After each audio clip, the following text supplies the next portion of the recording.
Gloire à Dieu, gloire à Dieu. Nous voulons prendre le temps de remercier le Seigneur qui nous gratifie de sa présence et nous sommes vraiment heureux d'être ici en ce moment pour articuler un débat très sérieux, très chaud autour du sujet. Avant de dire oui, l'importance de tel sujet, c'est le fait que beaucoup de personnes n'ont pas réfléchi, mais se sont précipitées dans l'aventure avec toutes les conséquences que cela comporte. Donc, il y a des gens qui sont malades, il y a des gens qui sont même morts à cause de mauvais mariages, à cause d'une mauvaise relation amoureuse. Et aujourd'hui, nous nous disons que c'est important que nous adressions ces préoccupations pour aider ceux qui nous écoutent à faire des choix éclairés, des choix qui reposent sur des paramètres solides. Et je vais juste prier le Seigneur et accueillir aujourd'hui plusieurs panélistes qui pourront discuter avec nous sur un sujet combien intéressant. Avant de dire oui, je vous demande à tous ceux qui viennent d'entrer sur le live de bien vouloir partager le live pour que nous puissions répandre un peu le débat partout et que certaines personnes puissent se ressaisir. Donc, parents qui nous écoutez, jeunes filles, jeunes garçons, jeunes hommes, qui que vous soyez, je vous demande de partager le live avec vos contacts. Donc, c'est la seule chose que vous puissiez nous donner pour que nous puissions vraiment aller de l'avant. Laisse-moi prier le Seigneur pour que le Seigneur puisse nous orienter dans le débat d'aujourd'hui. Seigneur, merci d'être avec nous. Merci d'être le maître de tout ce qui va se dire, Père Saint. Je te demande de faire en sorte que les standards de cette émission rejoignent tes standards, Père Saint, pour que nous ne passions pas du temps pour parler, pour dire des choses vaniteuses, mais Père Saint, que nous puissions avoir vraiment des échanges fructueux, des échanges qui permettent à certaines personnes de prendre des notes, d'avoir des leçons sérieuses sur l'avenir. Seigneur Dieu, nous comptons sur toi et c'est au nom de Jésus que nous te prions. À lui la gloire, l'honneur et la louange au siècle des siècles. Amen. Alors, nous avons aujourd'hui beaucoup d'invités parmi nous et nous allons les présenter comme d'habitude tour à tour et nous commençons inévitablement avec notre cher ami à notre droite, Arkinju. Bonjour tout le monde, donc je suis de retour pour la suite, donc j'ai hâte de voir qu'est-ce que ça va amener comme débat, donc je salue tous les autres panélistes aussi. Donc, bonjour tout le monde, mon nom c'est Kathleen, c'est la première fois que je participe au jeudi débat aujourd'hui, donc j'ai bien hâte de discuter avec tous les autres panélistes. Alors, bonsoir à tout le monde. J'espère que tout le monde va bien et puis c'est un plaisir pour moi d'être de retour sur jeudi débat et pour pouvoir discuter. Puis c'est un sujet qui sera très intéressant. Alors, bonjour aussi à tous les panélistes de ce soir. Good. Eh bien, comme vous le savez, aujourd'hui, notre sujet est le suivant. Avant de dire oui, y a-t-il des choses qui comptent avant de dire oui? Et il y a deux oui. Il y a le oui des fiançailles, il y a le oui du mariage. Je pense qu'on va privilégier le oui du mariage. Avant de dire oui, je vais me marier, même s'il y a la pression des fiançailles qui va encadrer tout ce oui-là, est-ce qu'il y a des choses qu'il faut revisiter, qu'il faut voir, qu'il faut poser? Est-ce que, à votre avis, chers panélistes, il y a des incontournables avant de dire à quelqu'un « oui, j'accepte de m'engager avec toi pour la vie », est-ce qu'il y a des choses qu'il faut explorer? J'aimerais vous entendre, je lance ce débat. Je sens qu'il y a quelque chose à dire. Bonjour à tout le monde. Oui, effectivement, mais pour moi, les incontournables, on ne va pas parler de nourriture aujourd'hui, mais on va parler de quelque chose qui serait vraiment incontournable en tant que personne pour accepter un mariage. Il faut vouloir bâtir ensemble. Moi, je pense qu'il faut commencer par connaître la vision de l'autre personne et aussi de parler de sa propre vision et d'avoir un terrain d'entente pour pouvoir construire.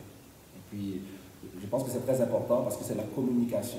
Il faut communiquer, il faut parler. Il ne faut pas juste dire je t'aime, je t'aime, je t'aime, mais il faut vraiment maintenant rentrer dans, OK, combien d'enfants tu vas avoir. Tu sais, comme il faut avoir une discussion, une vraie discussion pour ne pas avoir, d'explorer toutes les avenues possibles parce que c'est alors qu'il faut avoir les yeux ouverts. Parce qu'on est marié, je pense que c'est un peu trop tard, personnellement. Si je peux rajouter à cela aussi, quand on parle de mariage, il y a beaucoup de choses que souvent on ne prend pas en considération. Oui, il faut aimer la personne, mais le mariage, il y a des conséquences premièrement spirituelles, il y a des conséquences légales, financières qu'il faut considérer. Donc, il y a beaucoup de choses à voir. Là, on a parlé d'éducation, c'est comment la personne, elle veut éduquer les enfants, combien elle veut l'avoir, comme un collègue a mentionné. Je sais que la semaine passée, il y a le sujet du crédit qui est rentré, mais malheureusement, c'est important. Est-ce qu'on va vivre dans un appartement? Est-ce qu'on va acheter une maison? Est-ce qu'on est capable d'acheter une maison? Est-ce qu'on est capable de payer le loyer? Le loyer, ça monte. C'est 5,5, maintenant c'est dans les $1000. Il y a beaucoup de choses à considérer avant d'unir sa vie à quelqu'un. Good. Unir, pour faire suite à ce que tu as dit, Catherine, que je suis tout à fait d'accord, unir sa vie avec la personne, c'est vraiment faire, c'est vous sceller ensemble, les deux. Et il faut être prêt pour ça, accepter de partager, de partager son soi avec l'autre personne. Et il faut être prêt dans tous les sens, tant au niveau financier, tant au niveau psychologique aussi. Imaginez-vous une personne qui ne s'aime pas elle-même et qui s'embarque dans un mariage. Déjà là, c'est comme assez, on peut dire que c'est catastrophique déjà en partant.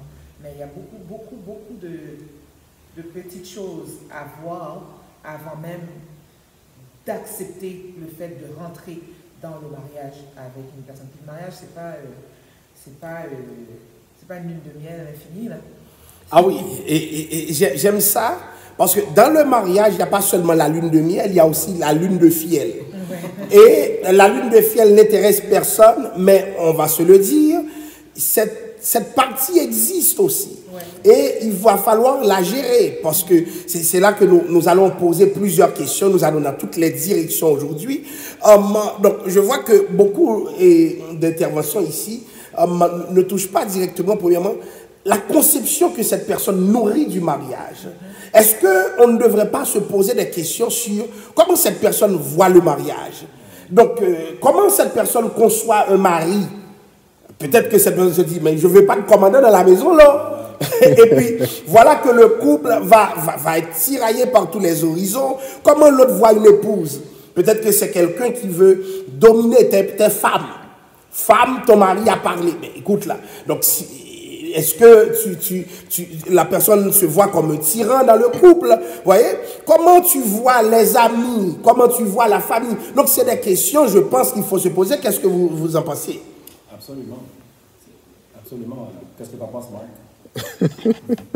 Merci beaucoup, Irvin, pour l'attention. Non, merci. Moi, en fait, donc, si je rajouterais quelque chose à ce que le pasteur a dit, ce serait aussi de voir un peu aussi c'est quoi la définition du mariage selon la Bible aussi, parce qu'on est aussi dans un cadre chrétien.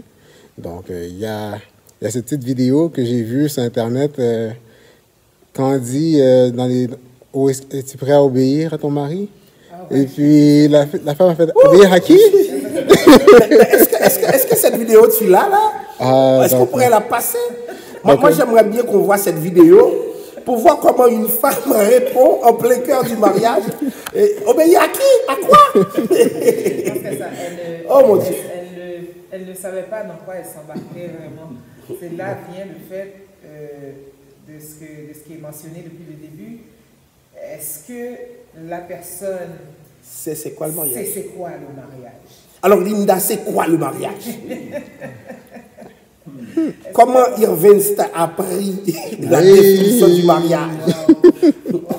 Irvin, on va voir ton œuvre. C'est quoi le mariage? Ça aurait pu être moi. moi qui lui ai appris aussi. Bon, oui, mais je ne sais pas, puisque je ne sais pas. Elle va poser la question. Regardez, moi, de la manière que je le vois, de la manière que je l'explique à plusieurs personnes qui me poseraient la question, mais qui aimeraient avoir mon point de vue, c'est tout simplement, ce sont deux personnes, d'accord? Je vais donner l'exemple de Irvance et moi. Irvance a été élevé d'une manière, éduqué d'une façon. Moi, j'ai été élevé d'une manière, d'une certaine manière, d'une certaine façon. Nous sommes tous les deux d'origine haïtienne et tout. Et puis, Irvance, lui, en tant que célibataire, a des rêves, a des projets et tout. Et puis, moi, la même chose.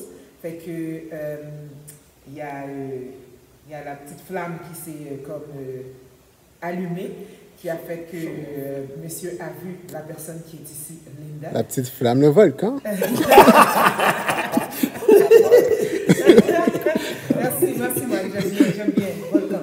Et puis, par la suite, en discutant puis en parlant et tout, qui fait qu'on a pu entamer une relation amoureuse ensemble. Et par la suite, Irvance a demandé ma main. Il a fait le cheminement du old school, comme on appelle, demander aux parents et tout ça, et ainsi de suite. Et par la suite, il est venu demander ma main. Et de la manière que je vois ça, c'est que c'est Irvance qui a ses rêves, ses projets, et moi j'ai mes rêves et mes projets. Nous deux ensemble, nous sommes scellés ensemble, nous nous sommes unis ensemble pour pouvoir aider l'un à l'autre à pouvoir acheminer, arriver à ces projets-là et continuer ce train de vie-là que le Seigneur avait déjà tracé. Parce que Dieu savait déjà que Irvance serait dans ma vie et que je serais dans la vie d'Irvance. Alors c'était tout simplement d'arriver à ce que nos chemins se rencontrent pour continuer ce que nous avons déjà commencé. Parce que lorsque Irvance est arrivé dans ma vie, je n'étais pas une fille désespérée. Je n'étais pas une femme désespérée. Il n'était pas un homme désespéré non plus. C'est tout simplement, nous nous sommes liés et puis nous continuons ce cheminement-là que Dieu a tracé pour nous. Et les enfants sont arrivés dans le picture, ou est-ce qu'ils sont arrivés pour continuer ce cheminement-là? Donc, c'est comme ça que... Ok, Kathleen, c'est quoi ta conception du mariage? Quelqu'un qui va dire oui, qu'est-ce que tu lui dirais du mariage avant que cette personne s'engage? C'est sûr qu'on a la conception qu'on voit tous dans la Bible, mais je pense qu'avant tout, le mariage, c'est une alliance. C'est deux personnes qui, comme Linda a parlé, qui amènent leur vision et qui vont... C'est deux visions différentes au début, mais à la fin, on s'unit ensemble et ça va créer une vision. Il faut que les objectifs, on crée notre nid, on crée notre famille, il faut que les objectifs de cette famille soient la même. Chacun a son individualité, mais la famille, elle va dans le même sens, elle a les mêmes valeurs. Je ne peux pas avoir mon mari qui pense A et moi je pense B, ça ne va pas fonctionner, on va aller dans deux sens différents. Donc je pense que c'est le mariage, le couple devient une entité avec les parents à la tête et les enfants en dessous. C'est comme ça que... Good. Eh bien, moi-même, je peux te réciter le par cœur. Le mariage, c'est l'union indissoluble de l'homme et de la femme. Tu vois pas ça, pasteur? Hein? Donc, j'aime le mot alliance, j'aime le mot engagement aussi.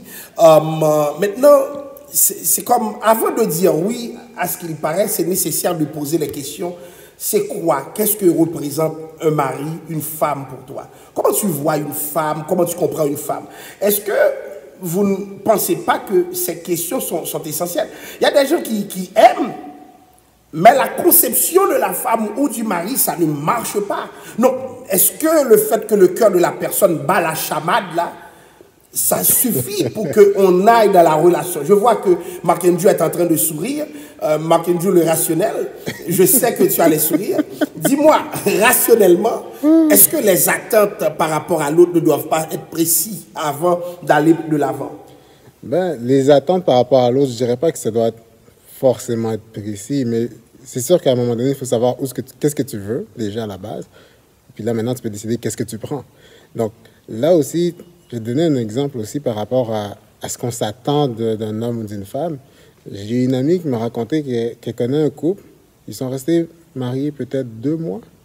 Parce que après le mariage, comme si tout le long de la fréquentation, il n'y avait pas de problème, tout était beau. Et puis, arrivé au mariage, ils sont mariés. Maintenant, la fille n'a plus le droit de sortir. Le gars ne veut pas qu'elle mette un pied dehors. Elle ne va pas voir ses amis, elle va nulle part. La fille a vu ça, elle a fait moi, je ne me suis pas marié pour qu'on me mette en prison. Elle a demandé le divorce là, le mariage durait 2 mois, puis crasé. Fini. Et le gars l'a laissé partir. Le gars, la fille est partie. On est en 2020. Le gars n'est pas allé chercher la fille pour dire je fais des compromis, là je laisse tomber cette attitude. Mais tu vois, c'est ça l'affaire. Ça, c'est l'autre mot qu'il faut rajouter aussi dans la définition du mariage. Alliance, tout ça, c'est beau, mais il faut rentrer compromis aussi. Ah, il faut rentrer le mot compromis, parce que c'est un mot-clé. 3 cas mariage là, c'est du compromis. C'est ça. 3 cas, c'est du compromis. Vous voyez, 3 cas. Et maintenant, est-ce que cette conception que l'autre nourrit d'une femme, d'un homme, ne doit pas être évaluée? Est-ce que j'ai vu des gens qui s'aiment et puis ils n'ont pas été demandés, mais comment toi tu conçois aimer? Comment toi tu vois le fait d'être ensemble? Comment tu comprends cela? Comment tu vois une femme? Parce qu'une femme, elle est capricieuse. Hein? Et vous allez me dire, même si tu es rationnel, tu dis à une femme, est-ce que je peux sortir? Écoute, chérie, je vais sortir. Ah, c'est bon, chérie. Mais dans ce bon-là, ça veut dire que tu me laisses vraiment dans la maison toute seule. C'est à toi de décoder. Hein? Je vous lance ça. Est-ce qu'il ne faut pas avoir une conception de la femme donc, qui veut être découverte, qui veut être, comment dirais-je, être chérie? Vous voyez? Donc, entre je suis fier de toi et je t'aime, la femme prendra je t'aime. Un homme qui entend je t'aime, hein, quand tu y reviens, ça ne marche pas trop. Mais je suis fier de toi, ça veut dire que tu as un sentiment d'accomplissement. Donc, nous communiquons différemment. Est-ce que les conceptions ne doivent pas être évaluées? Comment tu vois l'autre? C'est très important. C'est pour ça que c'est très important même de se connaître en tant que les rôles de chacun. Même si ce n'est pas défini, mais au moins qu'on sache a priori c'est quoi, comment tu vois les rôles de chacun nécessairement. Est-ce que, parce qu'il y a des personnes, il y a des hommes qui aiment ça se faire, par exemple, dominer ou des choses comme ça. Il y a des hommes qui aiment ça aussi, dominer, mais il faut que ça se parle. Ça veut dire que, il faut savoir comment est-ce que vous en interagissez. La meilleure façon de le faire, c'est de sortir, puis c'est d'aller, par exemple, tu vas au restaurant, puis tu vois des coups, et tu poses des questions. Tu vois, et puis c'est comme, des fois même, des questions qu'il faut se poser, c'est qui va payer pour l'addition, des choses. Il faut vraiment avoir des vraies discussions. Puis il faut qu'on parle, il faut qu'on se parle. Parce qu'à défaut de faire ça, lorsqu'on se marie, c'est là qu'on découvre la personne, puis des fois, ça fait mal. Mais pendant que tu dis ça, mais Kathleen, est-ce que tu serais prête à te marier à quelqu'un, pendant que tu es fiancée, tu viens manger à table, et puis tu vas dans un restaurant, et puis la personne s'attend à ce que tu fasses l'addition? Mais je comprends pas. Tu paies l'addition. En 2020? L'égalité? Hommes et femmes? Moi, l'égalité hommes et femmes, c'est un autre sujet. Là. Voilà. Si pour répondre à cette question, je trouve qu'en premièrement, quand tu es dans la phase de courtship avec une personne, si après, ça ne prend pas longtemps pour voir si cette personne t'intéresserait pour une relation plus sérieuse. Donc, déjà, si après quelques sorties, la personne ne t'intéresse pas, déjà, on stoppe ça là, ça ne sert à rien de continuer. Une fois que tu vois que ce serait une personne qui t'intéresse pour prolonger, pour apprendre à plus la connaître, il y a des sujets qu'il faut commencer à parler. On parle de comment tu vois une fille, comment tu vois un homme. Peut-être pas après un mois, là, ok, toi, quand tu vas te marier, comment tu penses qu'à la maison je devrais être? Le gars, il ne sait même pas encore s'il veut faire de toi sa femme, mais il y a certains sujets, plus la relation avance dans le temps, plus il y a des sujets qu'il va falloir aborder, parce que c'est pas normal, avant de dire oui, je le veux, tu sais pas, le gars, il s'attend à ce que tu passes tous les samedis soirs, ou je sais pas, il y a des attentes qu'il n'a jamais mentionnées, c'est pas normal que tu le saches pas, donc il y a des choses qui doivent être discutées avant de dire oui. Mais l'addition. Ah, c'est vrai, hein? Ah ouais. Elle a skip la question, elle a skip. Elle a fait une distraction. Je ne vais pas dire que je marierai pas une personne, mais c'est sûr qu'au premier date, tu m'as invité, je m'attends à ce que tu payes, tu me courtises, tu m'approches, tu veux me parler, tu veux passer un moment avec moi. C'est toi qui vas payer. Je suis un peu old school à ce niveau-là. Après, si ça fait 6-7 mois qu'on est ensemble, moi, ça ne me dérange pas. Ok, ben, j'ai payé pour nous deux, ça ne me dérange pas. Mais dans les débuts, tu C'est toi qui viens me courtiser, c'est pas moi qui va te courtiser, donc Ah non? payer. Ça, c'est moi. Ah, ok, ok. Mais j'aurais une question peut-être par rapport à ça. C'est que si, par exemple, parce qu'on a dit que si la personne ne nous intéresse pas et tout, mais comme tu ne sais pas, tu ne connais pas l'autre personne, tu n'as pas côtoyé l'autre personne à l'avance, la personne t'a invité à manger, est-ce que vous ne devrez pas peut-être partager l'addition? Je serais ouverte à partager l'addition, mais c'est pas vrai que je vais payer. Exactement. C'est vrai, je suis exactement de ton avis, Kathleen. Moi, je suis genre, puis Irvin le sait, puis même lorsqu'on débutait notre fréquentation et tout, c'est moi, dès qu'il m'a invité, la première fois qu'il m'a invité à manger au resto, dans ma tête à moi, j'étais prête à payer ma facture. J'étais prête à payer ma facture. Mais j'attendais de voir son move. C'était un test. J'attendais de voir son move. J'attendais. Après 17 ans, là, j'apprends ça. Ça veut dire que tu as fait semblant. Non, c'était pas une flamme, c'était un volcan. J'étais prête à payer ma facture, tu comprends? Et puis, lorsque j'ai vu que lui, il m'a vu commencer à prendre mon sac, il a fait non, c'est moi. Ah, moi, je suis comme, ok. T'aurais pas dit non? Non, pas de Mais attends, moi je vais tourner l'affaire dans l'autre sens, parce que l'autre jour, on parlait dans le dernier débat du côté féminin, comme une fille qui propose à un gars des affaires comme ça. Ça, j'ai de la misère. Qui va demander À un gars, par exemple, demander en mariage à un gars, ou si le gars l'intéresse, est-ce que vous serez prêt à faire le premier pas vers le gars? Là, on est dans les temps qu'on est, on est beaucoup dans l'égalité des sexes, ci, et ça. Moi, je pense que oui, l'égalité au niveau des droits, de l'argent, mais il y a certaines choses, un gars, c'est un gars, une fille, c'est une fille. La Bible dit, l'homme qui te rase, c'est pas la femme qui te rase, c'est toi qui vas venir me chercher, c'est toi qui vas m'approcher. Donc, moi, je ne vais pas courir derrière toi. Une fois que tu m'as approché et qu'on a un intérêt mutuel, il y a la réciprocité, mais je ne vais pas courir derrière toi et je ne vais jamais m'agenouiller devant toi pour te demander en mariage. C'est moi qui va porter ta progéniture, c'est pas... Donc, tu vas faire l'effort de t'agenouiller. Donc, non, moi, je suis pas d'accord. Mais c'est pas l'égalité. Non, c'est pas l'égalité. Si l'homme le fait, la fille pourrait le faire aussi, je veux dire. Mais il y a un problème d'égalité. Hein? Il y a manifestement un problème d'égalité. Et je me dis, mais si le sentiment est fort, puissant, hein?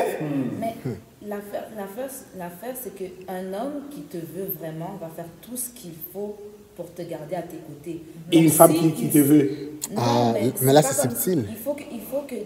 Premièrement, il faut que l'intérêt soit mutuel. Il faut que parce que moi, si j'aime quelqu'un, la personne ne m'aime pas, je ne peux pas la forcer. Non. Mais une femme qui aime un homme et que l'homme, c'est réciproque, si la femme, si la femme a communiqué clairement que l'évolution de cette relation doit aboutir vers le mariage, sinon je m'en vais, l'homme qui est intelligent va faire ce qu'il faut faire et acheter la bague et se mettre à genoux. Voilà. J'ai une question pour... il va faire ce qu'il faut. J'ai une petite question.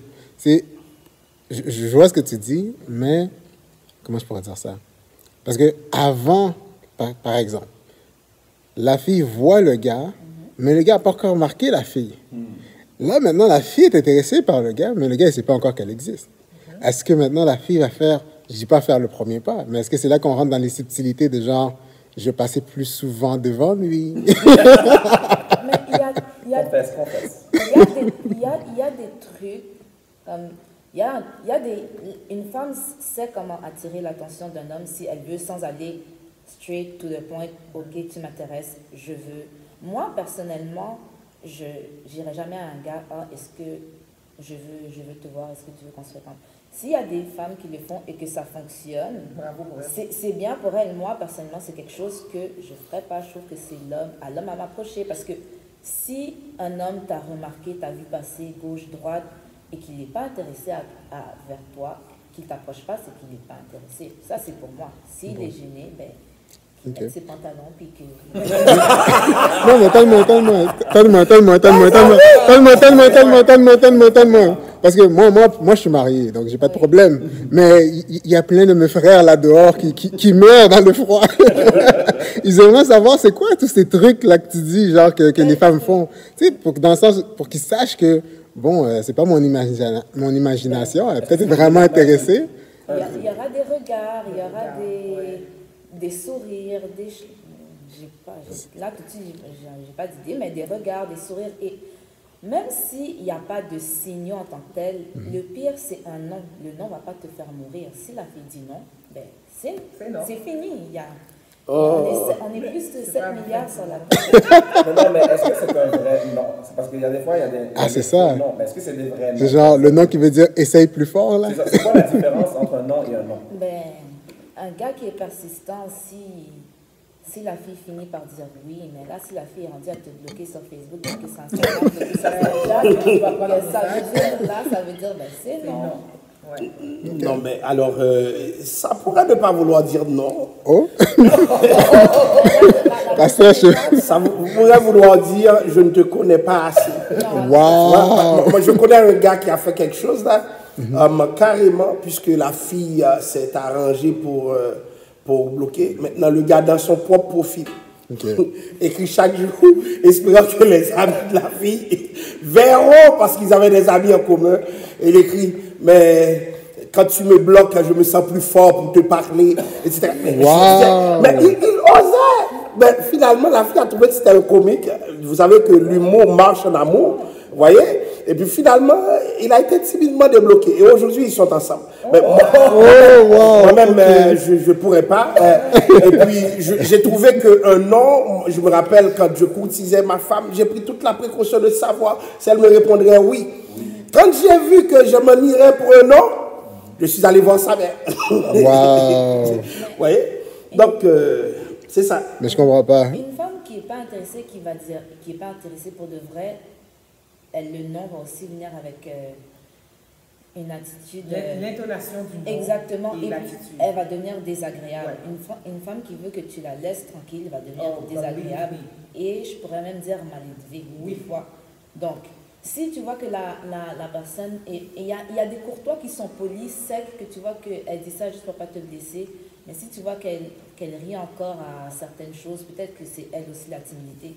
Mais dès qu'une femme commence à être. Si je peux dire mal élevé, ça veut dire ben, laisse tomber. Mal élevé, va dire laisse-moi tranquille, t'as rien à faire. Il y a une façon de repousser les gens que tu vas des fois comme pas les insulter, mais peut-être les faire honte un peu.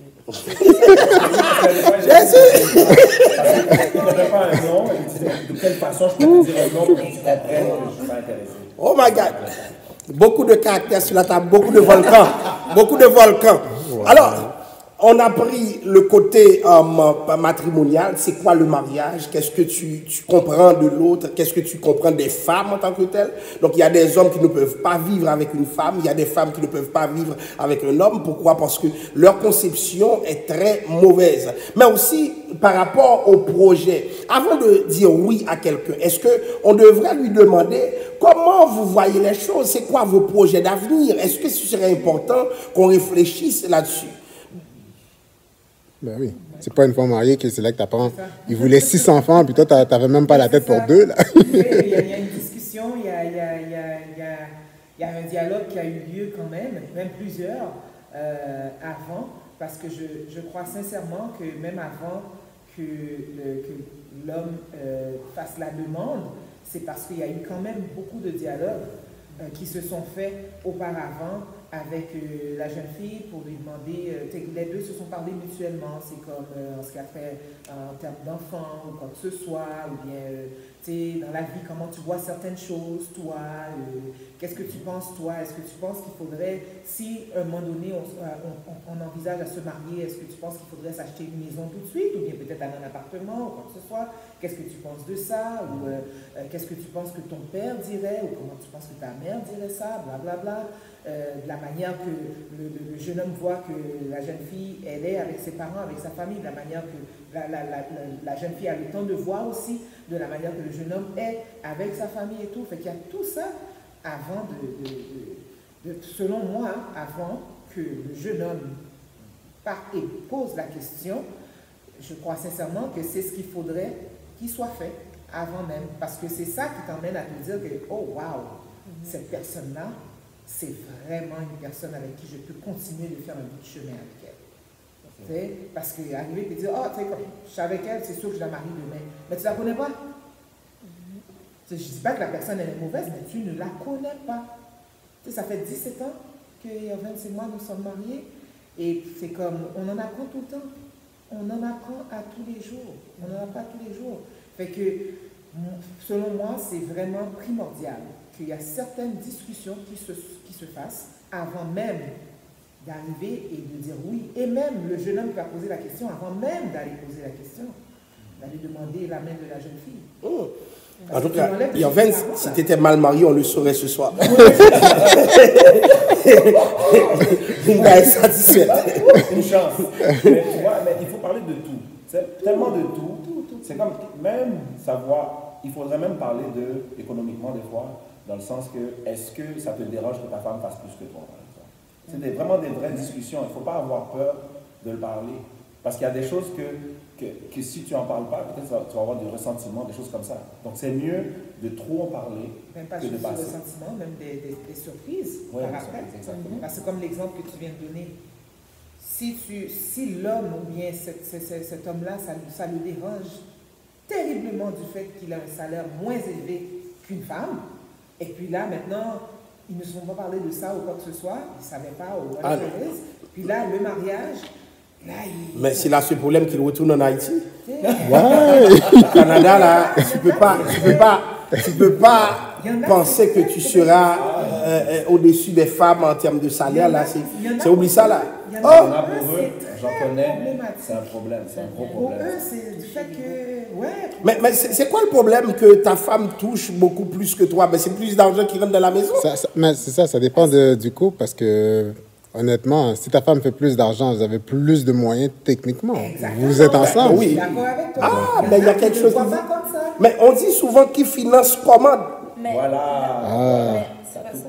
Si je peux ajouter sur ce point, le monde encore dit beaucoup égalité des sexes, mais il y a des hommes et il y a des femmes aussi qui ne sont pas contents quand l'homme fait moins d'argent. Parce que souvent, veut pas, on considère tous qu'un homme doit prendre soin de sa famille. Oui, c'est vrai. Donc, il y a des femmes qui font des gros salaires. Souvent, elles ne vont pas aller chercher un homme qui va faire un moindre salaire parce qu'elles savent qu'elles ne seront pas capables de le respecter. C'est ça. Donc, non seulement les hommes, certains hommes ont de la difficulté avec une femme qui fait un salaire plus élevé, mais les femmes elles-mêmes ont de la difficulté des fois avec un homme qui fait un salaire moindre. Donc, des deux côtés, il faut savoir est-ce qu'on sera d'accord avec ça. Je connais certaines femmes, pour elles ont un salaire assez élevé. Pour elles, non. Fréquenter un homme avec un salaire moindre que leur salaire, un petit peu plus moins que leur salaire, jamais de la vie. Non. Mais j'avoue que ça fait peur aux hommes.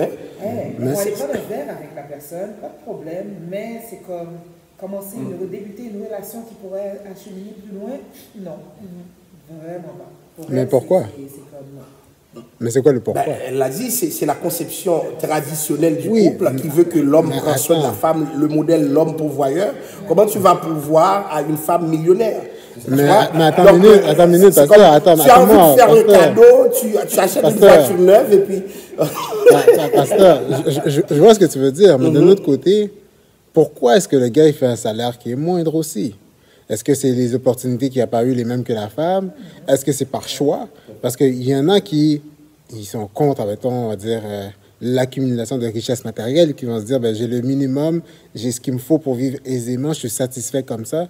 Ça ne me sert à rien de perdre mon temps à travailler plus que d'autres choses pour, après ça, maintenant, juste accumuler de l'argent, puis je suis brûlé à la fin de la semaine ou à la fin de l'année, j'ai rien fait, j'ai juste travaillé. Il y en a qui vont dire, ben, je veux pouvoir enjoy mon argent, je veux pouvoir sortir, voyager. Tu sais, ça peut être des choix personnels aussi. Donc, il faut déjà voir c'est quoi la raison à la base. Et puis maintenant, si c'est une raison qui fait que le gars, c'est par choix, là maintenant, est-ce qu'il va faire le choix maintenant, par exemple, de upgrade son salaire pour pouvoir se mettre au niveau de la femme? On ne sait pas. Il faut laisser une chance au gars. Faut voir. Il faut en discuter. Voilà. C'est pour ça qu'il faut en discuter. Parce qu'une femme, il y a des femmes qui n'auront pas de problème à être avec quelqu'un qui a un salaire moindre. Puis aussi, il y a certaines femmes, dans certains salaires qu'elles sont rendues, même si tu as la meilleure job, à moins que tu fasses le même travail qu'elle. Une millionnaire, là, un médecin, il fait un très bon salaire, mais il ne sera pas millionnaire à son niveau. Là. Donc, c'est à discuter. Puis, je pense que c'est les deux. Parce que si les deux, ça leur convient et qu'il n'y a pas de problème avec ça, let's go. Mais si pour un des deux, c'est inconfortable, ben c'est à ce moment-là que, on sait, à mon avis, on se sépare. Parce que si l'homme, lui, de son côté, il n'est pas quelqu'un qui va aller écraser son corps, comme on dit, ou que il aime son travail puis il veut rester là-dedans, il a le droit. Donc, mais c'est juste à ce moment-là, toi, tu t'es carré avec cette personne-là, mais si ça ne te va pas, mais juste va, il y a d'autres personnes, va ailleurs. C'est pas facile, hein? Parce que le problème, c'est que le oui ou le non ne participe jamais d'un seul facteur. Peut-être la personne, sur tel point, ça ne va pas, mais sur tel autre point. Que dit-on d'un homme qui est très aimable, mais qui, dont les poches sont chirées, par exemple?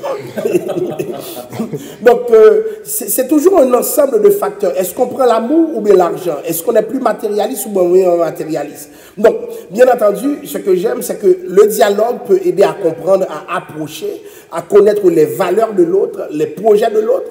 Donc, quelqu'un qui souhaite dans les prochaines années prendre sa retraite, c'est sûr que si toi, tu t'embarques dans sa vie, eh ben, tu n'as rien, tu n'apportes rien, tu lui assures carrément la possibilité de faire des pas de tortue. Là, ça ne marche pas, puisque cette personne a des objectifs. Donc, il faut confronter les gens sur leurs objectifs. Mais maintenant, il y a un facteur qu'on n'a pas amené sur le tapis. La famille. La famille, avant de dire oui, qu'est-ce qu'il faut se demander sur la famille? Quels renseignements faut-il avoir? Est-ce que c'est important? Est-ce qu'il ne suffit pas d'aimer la personne? Disons, si la personne rassemble toutes les qualités qu'il faut, mais n'a pas la famille qu'il faut, qu'est-ce que vous faites avec ça? Quand tu dis qu'il n'a pas la famille qu'il faut, qu'est-ce que tu veux dire? À vous de découvrir. Ouais. Tu as une belle-mère qui ne t'aime pas. Moi, personnellement, je trouve que c'est important de bien s'entendre d'avoir des bonnes relations avec la belle famille. Moi, j'aimerais, la façon dont je suis confortable avec mes parents, avec ma mère, j'aimerais être capable d'aller vers mes beaux-parents parce que mes enfants, cette personne-là, sa famille va faire partie d'elle. Si mes enfants, si ma belle famille, j'aime pas leurs valeurs, j'aime pas comment ils se comportent, oh mais j'aime le fils. Oui, mais le fils, il vient attaché avec plein de bagages, puis je ne peux pas dire au fils, détache-toi de ta famille, je ne l'aime pas. Moi, il faut que... On ne peut pas aimer tout le monde, mais il faut que j'apprécie l'ensemble de sa famille et leurs valeurs, parce que si ça ne fonctionne pas, ben, mon enfant, il va vouloir connaître la famille de son père, puis je ne les aime pas, ou il y a des choses qui ne fonctionnent pas, qu'on n'a pas les mêmes valeurs ou les mêmes principes, ben, c'est des choses qui vont influencer aussi mon enfant à la fin. Donc, je pense que c'est... Quand tu te maries avec une personne, mais oublie pas que cette personne, elle traîne un bagage, puis elle traîne un héritage aussi de son côté. Donc, je pense que c'est très important à considérer. Mais si tu n'es pas à l'aise avec la famille, qu'est-ce qu'il faut faire? On poursuit le mariage? Non. Ou bien on s'exile, on va à Terrebonne? Là, je parle pour moi. Si je ne suis pas à l'aise avec la famille, parce que là, je vais m'unir avec cette personne pour la vie. Je ne vais pas passer toute la vie que Dieu va me donner à être mal à l'aise quand à Noël, au jour de Noël aussi. Non, donc moi, il faut que la famille, il y a peut-être une cousine que j'aimerais pas, mais il faut que l'ensemble de la famille, il faut que je l'apprécie, il faut que je sois confortable. Parce qu'elle devient ma famille. Je me suis mariée avec leur fils. Donc moi, si la famille... Ne t'accueille pas? Ben, c'est non. Si mais si le gars t'aime tellement... Ben, si le gars est capable de faire un travail mais c'est que pour moi, ça... Puis surtout, il y a une chose, il y a la famille qui t'aime pas, mais si leurs valeurs, ça ne va pas avec tes valeurs, moi, ce sera non. Je ne vais pas continuer. Déjà, on n'arrivera même pas aux fiançailles, ça va être stoppé avant. Ah, tu t'étonnerais. Des fois, c'est au dernier moment que tu te rends compte que tu n'avais pas vu leur tronche. Qu'est-ce que vous voyez? J'aimerais d'autres panélistes réagissent sur cette question. La famille, ça fait peur, hein? Mais pour aller dans le même sens quand même, mais c'est moi le sens que, la façon que moi je fonctionne, peut-être je vais parler d'une tranche de vie plus pour moi, c'est que comme, admettons, la femme, tu t'occupes de ta famille, moi je m'occupe de ma famille. Ça veut dire que si... Parce qu'il faut gérer la belle famille. Il faut la gérer. Ça veut dire qu'on ne peut pas les laisser à loose comme ça. Non, non, il faut que tu les gères. Ça veut dire que si, par exemple, c'est Linda, tu vas gérer ta belle famille. Si maintenant, ta mère me fait un mauvais genre, eh ben non, c'est toi qui dois aller lui parler pour lui dire, c'est quoi, il y a un problème. Comme, maman, tu ne peux pas parler comme ça à d'autres personnes. La même chose pour moi. Ça veut dire que si moi, maintenant, ma mère fait un mauvais genre avec Linda, je vais dire, hey, tu sais quoi, je vais parler avec la mère directement. Je pense que si chacun gère sa poutine, je pense que même si la belle famille n'est pas la meilleure belle famille, mais au moins, parce que si maintenant, toi, tu parles à la belle famille, tu peux mal parler, ça peut être mal perçu, et tu peux créer plus de problèmes qu'il y a besoin. Tandis que l'enfant de la belle famille, elle sait comment parler avec sa mère, elle sait comment parler avec son père, elle sait comment parler avec la famille, le frère, le cousin, tout ça. C'est pour ça, parce que si on ne fait pas des choses comme ça, selon moi, si on ne fait pas des choses comme ça, donc on évite des problèmes. Moi, je pense qu'en faisant ça comme ça, on évite des problèmes. C'est-à-dire que si maintenant quelqu'un me parle mal, je dirais, Linda, de ton côté, on m'a mal parlé. Je pourrais répondre, mais je préfère mieux que c'est toi qui réponds parce que tu parles mieux que moi. Tu comprends? Mais il y a quelqu'un qui écrit, Jean Schneider-Sauce écrit « L'amour supporte tout et pardonne tout ». Pourquoi on aimerait quelqu'un avant de dire oui, tu sens de la famille et puis tu te dirais ah, ça ne m'intéresse pas. Marc, j'aimerais t'entendre là-dessus. Mais tu vois, c'est parce que tu vois, l'affaire, c'est que pour rejoindre les deux points, c'est que oui, tu sais, la belle famille, en même temps, tu ne t'entends pas avec. Mais parce qu'au fond, déjà, à la base, moi, ce que je calculerais, c'est le gars, lui, ou la fille, la personne qui sort, avec que tu fréquentes, elle vient d'une famille X. Cette famille-là, maintenant, a réussi à produire ce gars qui est tombé dans tes yeux, qui illumine tes journées. Donc, à ce moment-là, maintenant, si cette famille-là a réussi à produire cette personne-là, donc, à la base, je me dis, il y a des valeurs que cette famille-là défend, qu'elle a inculquées à cette personne qui a fait que c'est devenu la personne que tu as connue aujourd'hui. Donc, d'une certaine façon, en règle générale, je pense que les valeurs que la personne va véhiculer, ça lui vient de quelque part, de l'éducation qu'il a reçue. Ça peut venir de la famille en grande partie, de la religion, où ce qui a été élevé et tout ça. Donc là, maintenant, c'est sûr que, comme Irvin t'a dit aussi, cette personne-là, maintenant que tu fréquentes, c'est elle qui connaît la famille en question. Donc, quand Irvin dit, si, admettons, ma mère a mal parlé avec ma femme, ben, ça c'est un exemple parce que, justement, mais le fils, maintenant, qui a vu ça, ou bien à qui on a rapporté ça, il sait comment parler avec sa mère. Il sait peut-être pourquoi sa mère a réagi comme ça. Ou il peut encore aller se permettre d'aller poser des questions à sa mère pour dire, mais pourquoi tu as fait ça? Puis là, avec la réponse, il explique le point et puis il joue le médiateur d'une certaine façon entre les deux. Imagine la tronche d'un gars qui vient chez moi, ben, j'aime pas ta tête, c'est pourquoi je fais ça. Et puis, comme si ma fille viendra me dire pourquoi je fais ça, ou bien c'est quoi ça? Oui, mais là maintenant, toi maintenant, en tant que père, quand ta fille va dire ça, quand tu vas voir que ta fille te regarde avec des yeux... Je la regarderai avec des yeux... Attends-moi.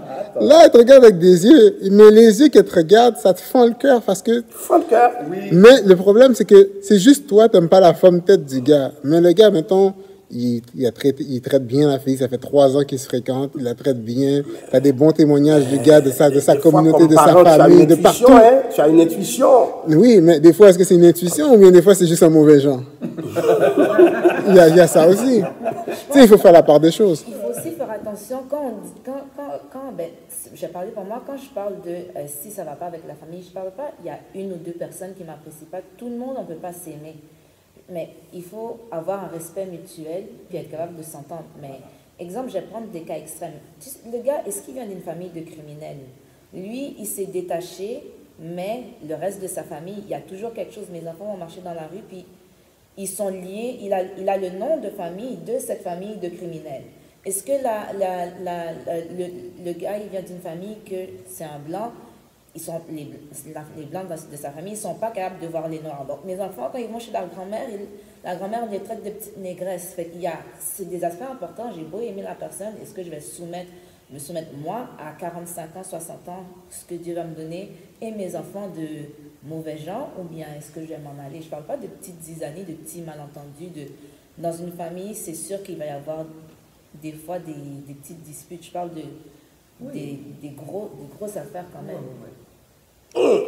Mais d'un côté, le gars qui voit ça, il connaît sa famille aussi. S'il s'est détaché de sa famille, il sait que c'est une famille de criminels.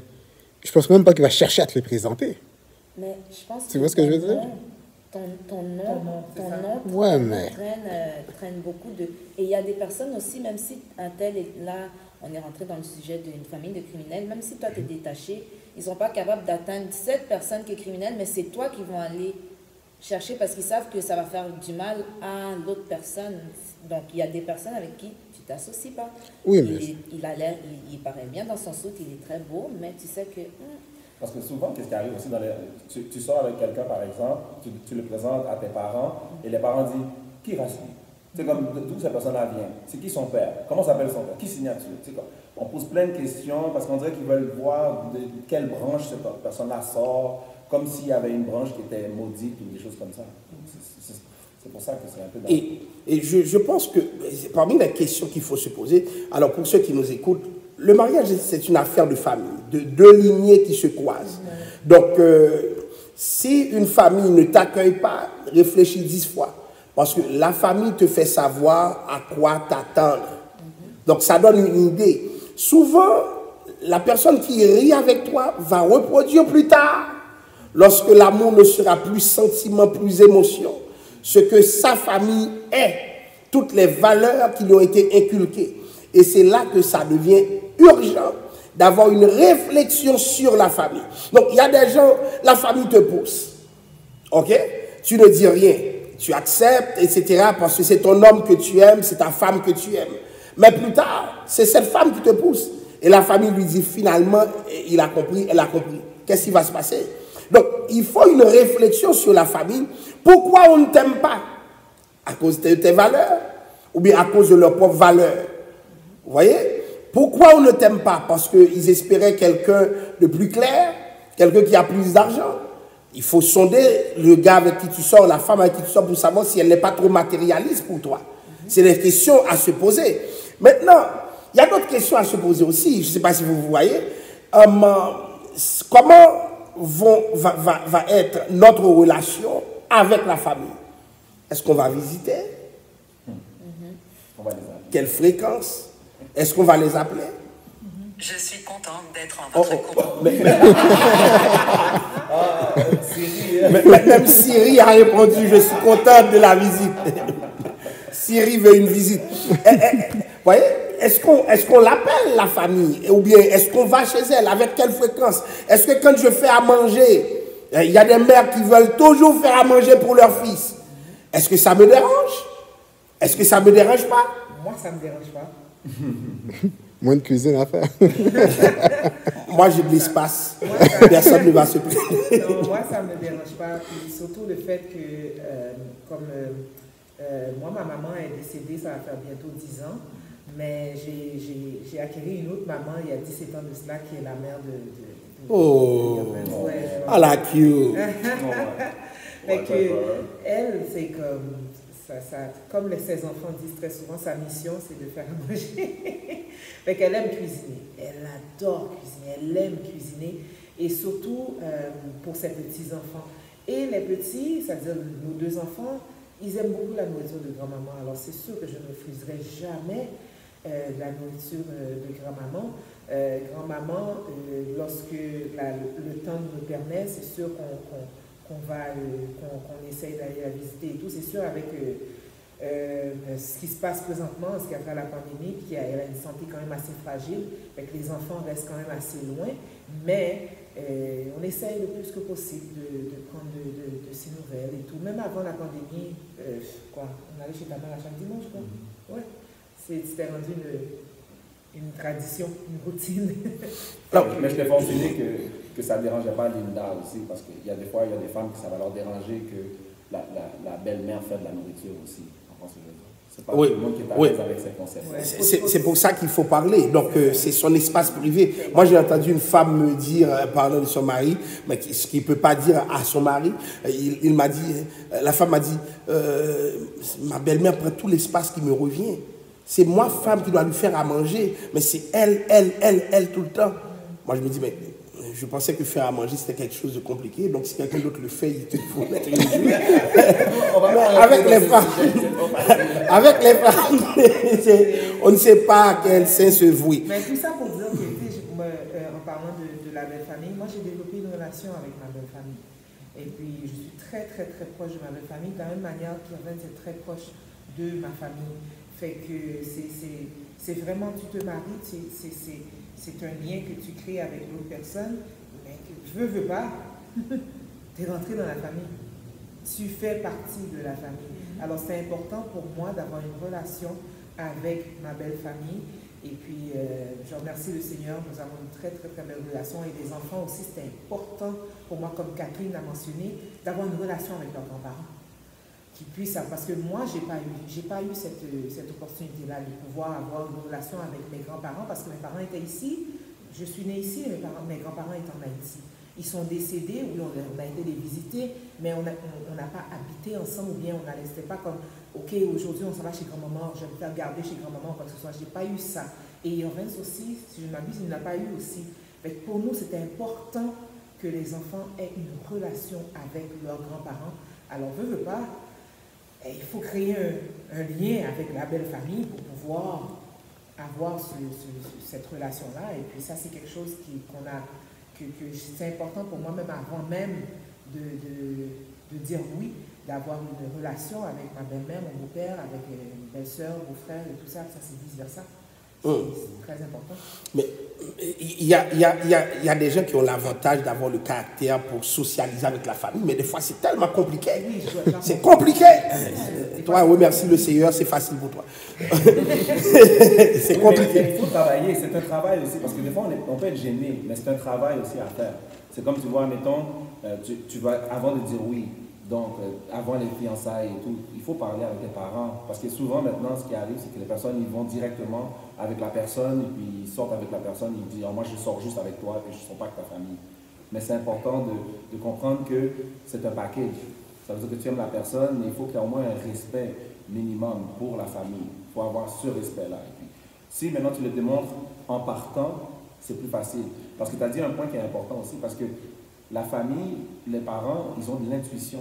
Puis, il faut faire attention, parce que oui, tu aimes la personne, mais eux, ils ont un visuel, ils voient un peu plus loin. Tu comprends? Donc, si ils ont un problème avec la situation, c'est important de clarifier ça, même avec les parents, pour comprendre, pour pas que ce soit comme quelque chose de banal, mais que ça se peut que des fois, ils vont te dire quelque chose qui est important pour que tu adresses ça. Mais Irvine, nous autres, comme hommes, on n'aime pas un gars là qui le dégage. Et on va travailler pour ça. Oui, mais attends. Oui, mais justement, est-ce que là, on parle maintenant de... Est-ce que c'est... J'aime pas ta forme tête, ou bien est-ce qu'on parle de t'as vu quelque chose avec la vision parentale que ce gars-là maintenant justement ça a l'air d'être un coureur de jupons puis etc. Tu sais, c'est pas la même chose. Non mais alors c'est une plaisanterie là. Non. Les enfants ne donnent pas tout ce doigt là. Quand ils aiment quelqu'un, ils sont prêts à te tasser comme parent. C'est ça qui se passe là. Mais je leur dis souvent, réfléchissez. Parce que quand le parent, des fois, tu sais même pas pourquoi, mais tu pressens qu'il y a un problème. Et plus tard, l'avenir te donne raison, mais voilà que les jeux sont déjà faits. C'est irréversible. Donc, il y a aussi un autre aspect que j'aimerais amener. Est-ce que vous serez d'avis de continuer une relation dans laquelle la personne en question, la personne avec laquelle on sort, a des problèmes avec sa famille? Cette personne ne se réconcilie pas avec sa famille. Est-ce que ça ne vous envoie pas le message selon lequel, si vous avez un problème avec cette personne ne se réconciliera pas avec vous? Ben, ça dépend du problème qu'il peut y avoir aussi. J'imagine. Parce que, tu sais, je veux dire, si c'est parce que tu ne m'as pas donné mon argent de poche pour une semaine, ça montre peut-être un manque de maturité à quelque part. Mais si maintenant le père, il est en prison, puis on ne lui pardonne pas le fait de ne pas avoir été là pendant l'enfance de l'enfant parce qu'il a passé il faisait son temps à vendre de la drogue, etc. Et puis là, il se retrouve en prison tout le temps. Tu sais, 2-3 ans à répétition. Est-ce que l'enfant lui en veut pour ça? Ça, c'est un problème qui est peut-être plus dur à gérer que juste dire, ben, OK, je te pardonne, tu ne m'as pas donné mon 15$ cette semaine. Tu sais, ça peut dépendre. Mais par exemple, tu apprends que il avait tué son frère. Attends, Dans la famille, il y a eu un meurtre. Qui a tué qui? Bon, genre, dans la Pas famille. le gars avec qui tu fréquentes. Le frère du gars que tu fréquentes, ou bien la soeur du gars que tu fréquentes, a tué quelqu'un dans sa famille. Maintenant, ça crée une division, vous ne vous parlez plus. Maintenant, vous apprenez ça. Est-ce que vous avancez, ou bien vous dites, on se verra au ciel? Mais ça revient avec ce que Catherine a mentionné tout à l'heure. C'est comme, tu rentres dans une famille de criminels, et là tu te dis déjà dans ta tête, bon, je me marie avec cette personne-là, j'ai des enfants, les enfants ont porté son nom, l'homme que la personne va marier n'est pas criminel, mais c'est juste que son histoire et tout, là c'est beaucoup de questionnements, beaucoup de réflexions, mais en même temps, il y a... Tu aimes la personne et tu vois que la personne a des bonnes valeurs, de très belles valeurs, puis tu vois que tu peux faire le reste de ta vie avec cette personne-là. C'est pour ça qu'il y a beaucoup de choses à penser. Beaucoup de choses à penser, ouais. Beaucoup. Je pense aussi, dans toutes les familles, il n'y a personne qui est parfait. Là. Dans toutes les familles, il y aura quelqu'un qui... Le mouton noir, là, ça va être un peu, sans utiliser certaines expressions, mais est-ce que c'est une personne dans cette famille qui est comme ça ou c'est toute la famille qui est comme ça? Mais c'est ça. Je pense qu'on ne peut pas aussi, là on parle de quelqu'un qui a tué quelqu'un, il y a un criminel dans la famille. Je pense qu'il y a beaucoup d'aspects à voir, mais si comme le grand-père c'est un tueur, le frère c'est un tueur, là c'est comme autre. Il y a une personne, c'est jamais ni blanc ni noir, il y a beaucoup de choses à considérer. Mais c'est ça, dans le cas d'une famille, je peux comprendre, ok, si c'est la famille qui est criminelle, si c'est une famille d'Italiens, pour prendre l'exemple commun, là c'est une chose, mais si une personne dans la famille en question a fait un acte, mais tu ne peux pas condamner toute la famille pour l'acte d'une seule personne. C'est ça. Alors, moi j'ai une question pour vous. Alors, si maintenant, des problèmes mentaux, comme, admettons quelqu'un a un problème mental et tout, dans la famille et tout, est-ce que tu vas quand même rentrer dans cette famille-là? Ça revient à la même chose. J'aurais pas de problème. Ça revient à la même chose. Une personne a un problème de santé mentale. Mais si deux de toi ont le problème de santé mentale et la personne avec qui tu es n'a pas de problème de santé mentale. Oui, mais là, il faut vérifier si c'est héréditaire parce que tu ne veux pas que tes enfants aient des problèmes de santé mentale. Oui, mais là, si cette personne n'est coupable de rien, est-ce que tu vas rationaliser mort? Non, mais il faut rationaliser. Parce que là, maintenant, non, il faut. Parce que là, maintenant, ce qui va arriver, c'est qu'il faut que tu calcules si la personne n'a rien, mais que c'est héréditaire. Là, est-ce que toi, en tant que personne, tu es capable de vivre et il faut que tu prennes conscience que si ça arrive à tes enfants, maintenant, c'est une nouvelle réalité à laquelle que toi, tu vas devoir faire face. Donc là, maintenant, si tu vois tout ce que sa famille passe pour s'occuper des personnes qui ont des problèmes de santé mentaux, et puis tu te dis, je ne serais jamais capable de faire tout ça pour quelqu'un, ou c'est trop de responsabilité. Il y a des gens pour qui ça va être trop lourd, ils vont regarder ça, ils vont faire ça comme une montagne. Mais si tu sais que tu n'es pas capable de faire ça, ben, tu ne peux pas t'embarquer là-dedans, tu ne peux pas prendre la chance. Parce que si ça tombe sur toi, il va falloir que tu gères. Soit tu step up, ou bien soit tu dégages.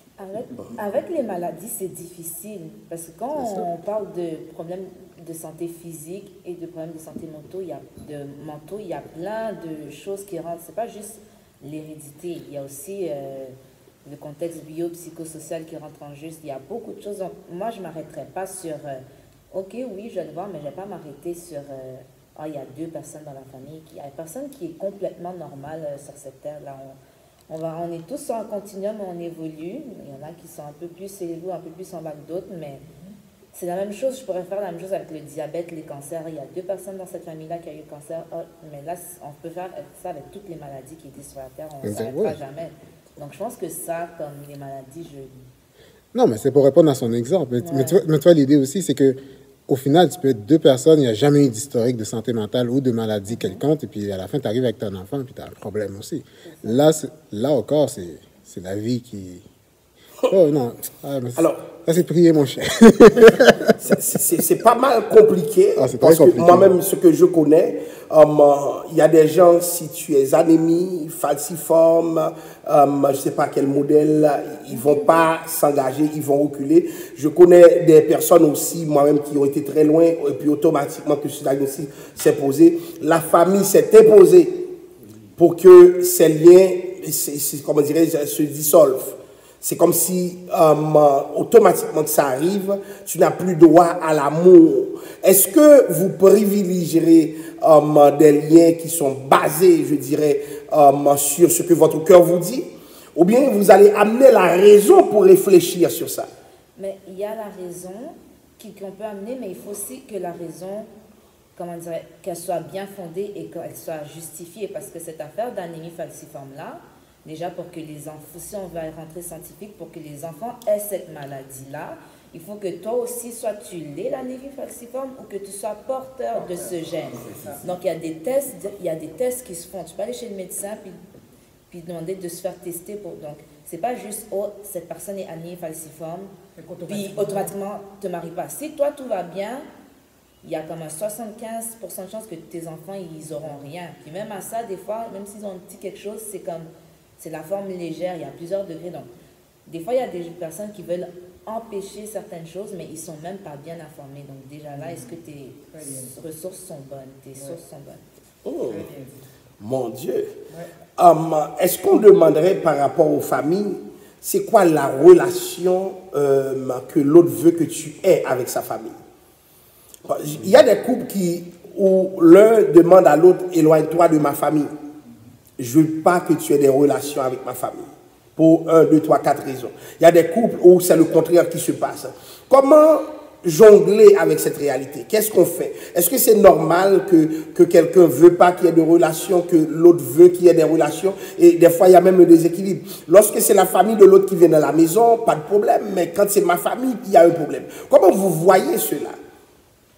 Mais moi, je suis d'accord avec ce genre de discussion-là parce que j'aimerais ça que ça se discute. Ça veut dire que si maintenant tu as un problème avec ça, je veux que tu en parles. Parce que je veux la transparence. C'est peut-être un peu naïf, mais je veux la transparence. Je veux savoir la vérité. Ça veut dire que... Pourquoi? Ça veut dire que si maintenant je veux pas que tu parles avec ma famille, je vais t'expliquer pourquoi. Mais si maintenant il y a un problème avec ta famille, je veux le savoir. Comme ça, je ne veux pas rentrer les mains liées dans une relation que j'ai aucune espèce d'idée qu'est-ce qui va arriver. Il faut que tu me dises, ok, en passant, ma mère t'aime pas. J'ai besoin d'avoir toutes ces informations-là. Mais qui dirait que maman ne t'aime pas? Ça, c'est une grosse responsabilité. Oui, mais ça arrive. Je préfère mieux le savoir. Que tu arrives devant, puis on te fait des mauvais gens, des choses comme ça, puis tu l'apprends 10 ans après. Non, je préfère mieux le savoir. Comme ça, je sais comment je vais transiger avec elle. Ok. Avant de dire oui, est-ce qu'on va se poser des questions? On a parlé de la famille, mais sur l'environnement de la personne. Ça, quand je parle, pas l'environnement familial, mais qui sont tes amis? Est-ce que ça, c'est un sujet fondamental, un pilier de la relation? Quand même. En quel sens? Ben là, si c'est un ami, après ça, ton mari qui va dire, mes amis viennent à la maison, il faut que tu saches qui rentre chez toi. Tu sais, il y a tout ça aussi. Même chose pour la femme. Là, maintenant, si aussi les amis qui est là maintenant, tu vois, toi, déjà, dès le début de la relation, c'est une mauvaise influence, du moins par rapport à tes valeurs, à toi. Alors là, maintenant... Pendant la relation, tu le vois, pendant le moment de, comme ils disent en anglais, courtship, tu peux voir l'entourage, les amis de la personne, et même pendant la période avant même les fiançailles, tu peux voir un peu l'entourage, l'ami avec qui elle se tient, ce genre d'influence et tout ça. Et que tu peux le voir automatiquement. C'est pas au moment que le oui, je le veux est fait, et là, après, vous donnez une demi-heure, c'est comme, oh my gosh, tu avais des amis comme ça. Oh, wow, je savais pas, mais non. À chaque fois que tu entends Joseph, tu sais que la personne, elle ne revient plus pendant 2 jours. Tu l'entends plus, elle n'appelle pas, tu essaies de l'appeler, elle ne répond pas. C'est quelque chose qui est fait que tu sais depuis avant. Et même des fois, admettons le mari, il a des amis filles. Ah, ben c'est ça que j'allais parler. Comment vous voyez les amis du sexe opposé? Ah, ben là, ça revient au même principe un peu. C'est la même chose, et puis là, maintenant, est-ce que tu es capable d'accepter que ton mari ou ta femme ait une relation avec quelqu'un de sexe opposé? Parce qu'au final, le téléphone sonne, et puis toi, c'est toujours ta femme qui répond, puis tu regardes le téléphone, tu vois, c'est toujours Franck qui appelle. T'es comme, oh, encore? Mais elle parle plus avec lui qu'avec toi. À un moment donné, c'est ça qu'il y a un problème. Là, c'est ça l'affaire, c'est que techniquement, dans une relation de couple ou dans un mariage, la personne à qui tu es marié ou que tu fréquentes, c'est elle qui est supposée devenir ta meilleure amie. C'est avec elle que tu es supposé passer plus de temps. Donc, tu sais, je ne vais pas dire que tu ne peux pas appeler un gars, tu ne peux pas appeler une fille, dépendamment de ton sexe, mais au final, si tu es toujours au téléphone avec, là, maintenant, si la personne est jalouse, craintif, ou bien pas beaucoup d'assurance en soi, tu peux créer beaucoup de... Mais écoute, juste pour donner un exemple, j'ai regardé une émission hier, et puis la femme a tué une fille. Là, le mari a demandé, mais pourquoi tu as fait ça? Il était prêt à aller en prison pour elle. Là, mais là, les gens ont fait comme, non, c'est pas toi, c'est elle. Et puis à la fin, quand la fille, on lui a demandé pourquoi elle a fait le geste, elle dit, mais à chaque soir que je rentre, tu es toujours au téléphone avec elle, tu es toujours en train de parler au téléphone à voix basse, tu te caches dans une pièce. Là, le mari, il révèle, mais c'est parce qu'on essaye de faire tomber une entreprise, on essaie de montrer qu'il y a eu des malversations. Je ne voulais pas te le dire pour ne pas t'impliquer, j'essaie de te protéger. Mais ce secret-là a fait que ça a mené à ça. Tu es comme, ben là... Tu sais, il y a toutes sortes de dangers, de pièges que on pense que tout est correct, ou bien si je fais attention, mais à un moment donné, tu ne sais pas comment l'autre personne va l'interpréter. Donc, même là encore, c'est quelque chose à discuter. Mais tu sais, toi et moi, on sort ensemble, mais un tel, c'est une de mes amies. On a grandi, tu sais, c'est ma voisine depuis que j'ai 5 ans. Là, on est rendu à 25 ans, ça fait 20 ans que je la connais. Je vais lui parler, là. Peut-être qu'elle, de son côté, des fois, les gens pensent que l'autre personne est en couple, c'est une protection d'une certaine façon aussi. Mais c'est toutes des affaires qu'il faut discuter pour voir qu'est-ce que l'autre personne en pense, est-ce qu'elle est prête à l'accepter. Puis à un moment donné aussi, cette autre personne qui se dit ton ami, si tu lui dis, ben écoute, je sais qu'on a l'habitude de parler à tous les soirs, mais je pourrais peut-être plus parler comme ça avec toi parce que maintenant, ma femme va prendre plus de temps, donc il faut que j'accorde plus d'attention. Mais cet ami-là va dire, ben c'est beau, je comprends. Si c'est ton ami. Elle devrait comprendre, elle devrait l'accepter. Mais s'il ne l'accepte pas, c'est autre chose. Là. Je trouve que les amis et la famille, parce qu'il y a des amis que tu connais depuis passé 10-15 ans, là, rendu à un certain âge. Donc, ça rentre un peu dans le même cercle que la famille, que si tu n'aimes pas l'entourage de ton partenaire, c'est un entourage qui va être là, qui risque d'être là jusqu'à la fin. Donc, c'est des personnes que tes enfants, encore une fois, vont évoluer autour.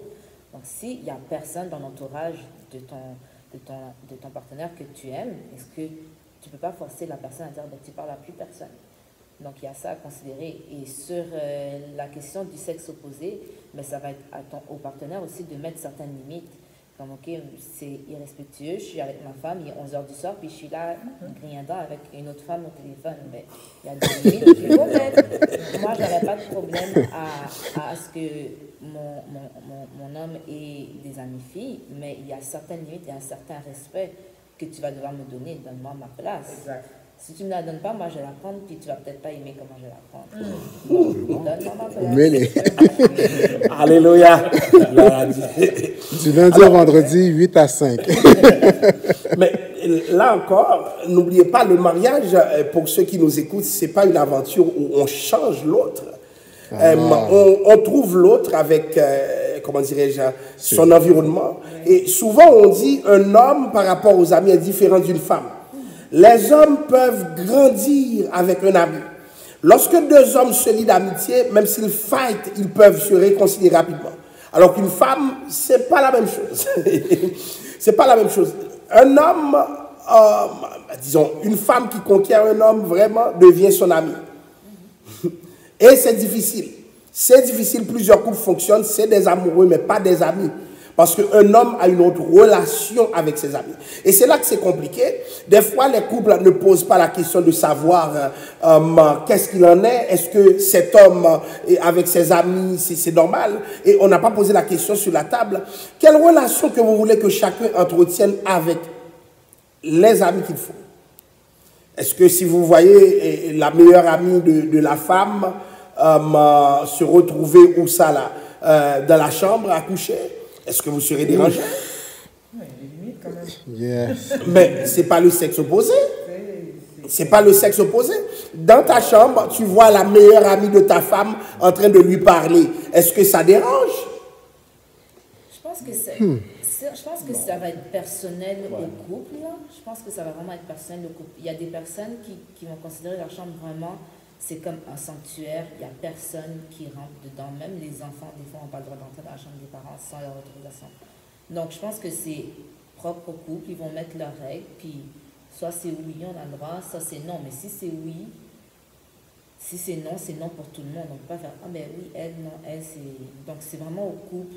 Je ne pense pas qu'il y a une bonne ou une mauvaise réponse là-dedans, mais c'est le couple qui va décider qu'est-ce qu'il veut. Mais je pense que aussi la relation qu'il y a entre chaque personne va jouer aussi. Parce que si c'est la meilleure amie de ta femme, et donc, est-ce que ça veut dire qu'elle vient souvent chez toi, vous vous connaissez, vous vous parlez? Tu sais, c'est plus une inconnue, puis là, tu la retrouves avec ta femme dans la chambre. C'est une chose comparé à...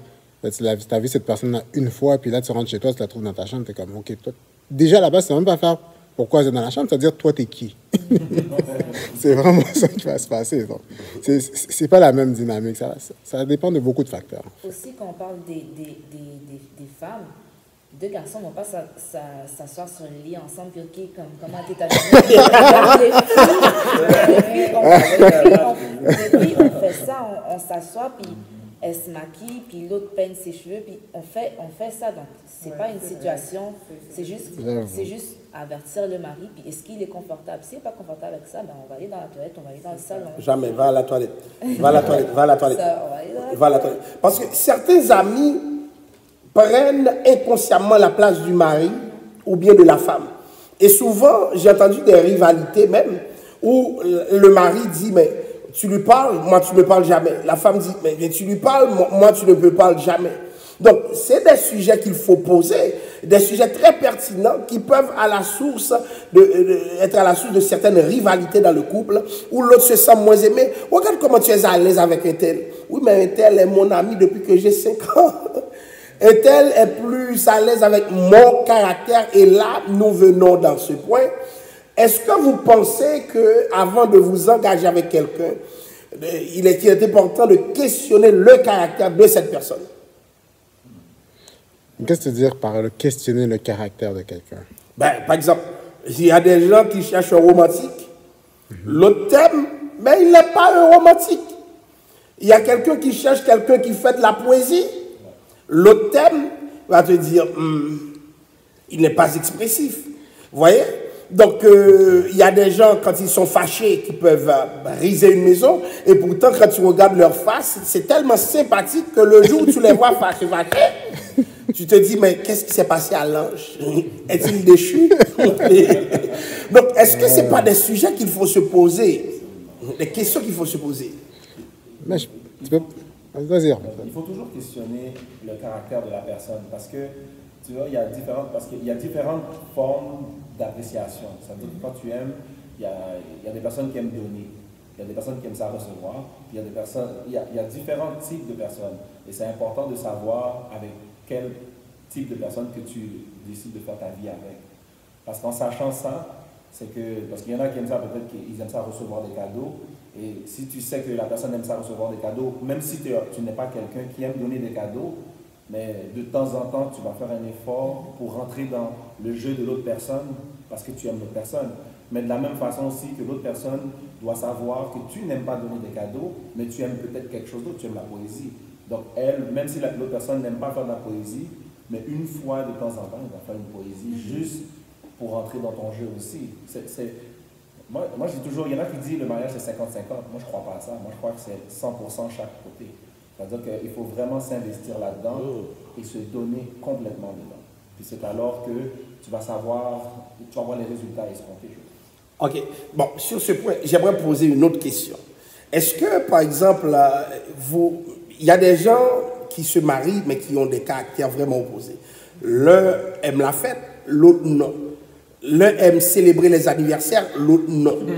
L'un aime souligner, c'est ton anniversaire, c'est quelque chose. Tu vois? Donc, il y a un système d'attente. Mais si l'autre n'a pas d'attente lui-même, pourquoi est-ce que l'autre fait... Je comprends pas. J'aimerais vous attendre là-dessus.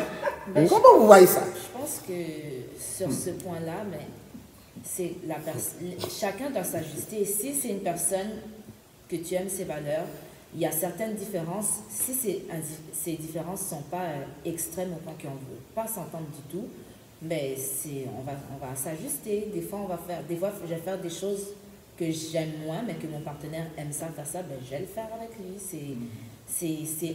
Dans un mariage, là, c'est pas tout comme je veux et c'est pas tout comme lui il veut. C'est deux ensemble, on s'associe. Donc, je pense qu'il y a des sacrifices, il y a des compromis à faire. Oui, Il y a des compromis. mais est-ce que l'autre ne devrait pas savoir, par exemple, quand tu dis le sacrifice, mais comme moi, je ne le veux pas, je ne te l'exige pas, ne me dis pas qu'il faut fêter. Ah, mais pasteur, il faut comprendre quelque chose aussi. Je suis d'accord, mais je comprends ce que tu dis. Parce Amen.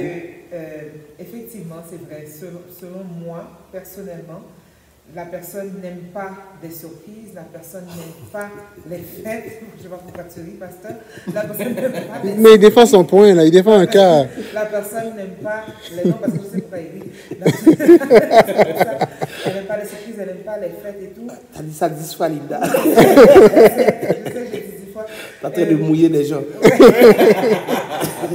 sais, je vais respecter ça de la personne. Je ne vais pas le faire. Je ne vais pas arriver parce que, comme mon mari n'aime pas les surprises.